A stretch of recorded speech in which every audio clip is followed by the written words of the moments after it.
एक अभिनव सर के हिस्से का भी डिटेन कर लिया गया आपको। हाँ मतलब वो बाउंसर है ना, तो उनके पास वो चले गए कि मैं कैमरे के सामने था तो टारगेट मेन था, किसको पहले पकड़ो। इसका मुंह बंद कर दिया तो बाकी बोल नहीं पाएंगे।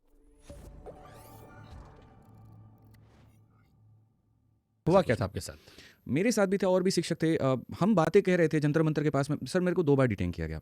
पहली बार हम डीओपीटी ऑफिस से हुए, तो वहाँ से डिटेन करके ले गए बवाना। और बवाना एक अभिनव सर के हिस्से का भी डिटेन कर लिया गया आपको। हाँ मतलब तो उनको नहीं किया गया था ना? वो बाउंसर है ना, तो उनके पास वो चले गए। वो कहते हैं कि मुझे कोई डिटेन नहीं कर सकता है तो इसीलिए बाकी हालांकि इसीलिए आपको डबल टाइम कर लिया हाँ, कि उनके थोड़ा हिस्से का भी। उनके हिस्से का भी मैं चला गया। मैंने कहा सर कोई बात नहीं, आपके हिस्से का मैं चला जाता हूँ। आप भी मैथ पढ़ाते हो, भी मैथ पढ़ाते हैं। हाँ, तो मैंने कहा इक्वेशन बराबर कर देंगे सर, 2 लोग 2 बार डिटेन सही रहेगा।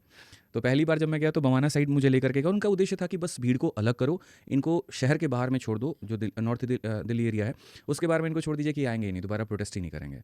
बट वहाँ जाने के बाद में जब उन्होंने छोड़ा, उन्होंने कहा कि आप क्या ऊपर में FIR हो रखा है, सारी चीज़ें हो रखी हैं, और अगर आप दोबारा गए तो धारा हम और चढ़ा देंगे। मैंने कहा जब कर ही दियो तो क्या दिक्कत है, फिर तो अब और करेंगे। फिर वहाँ से गाड़ी लिए आकर के तुरंत जंतर मंतर पे आए। और यहाँ आने के बाद में हमने देखा कि जो स्टूडेंट हैं प्रोटेस्ट कर रहे हैं, लेकिन पुलिस एक एक करके डरा करके निकाल रही है। मुझे ऐसा लगा कि अगर वहाँ नहीं गए तो डरा फिर के मतलब कैसे? केस हो जाएगा, 5 बज गए, निकलो, परमिशन नहीं है, ये नहीं है, जल्दी से बाहर जाओ नहीं तो लाठी चार्ज कर देंगे।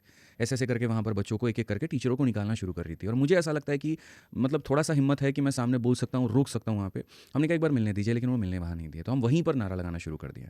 ठीक है, जो हमारा था कि SSC हाई है और बाकी सारी चीज़ें। तो वहाँ पर है ना जो पुलिस ऑफिसर थे, ठीक है, उनको ये बात समझ में नहीं आया और उन्होंने सीधा वहाँ पे कहा चार्ज। और चार्ज के पहले बहुत स्ट्रैटेजिकल तरीके से वो क्या करते हैं कि रस्सी से घेरा बनवा देते हैं कि अगर ये लोग भागेगा ना तो रस्सी में फंस के गिरेगा और उसके बाद और मारेंगे, फिर नीचे गिरेगा, फिर टांग पे मारेंगे, तड़ातड़ पीठ पे। तड़ातड़ मारेंगे वहाँ बच्चों के साथ में। तो जो शिक्षक थोड़े जाने माने थे उनको तो कम पड़ी, लेकिन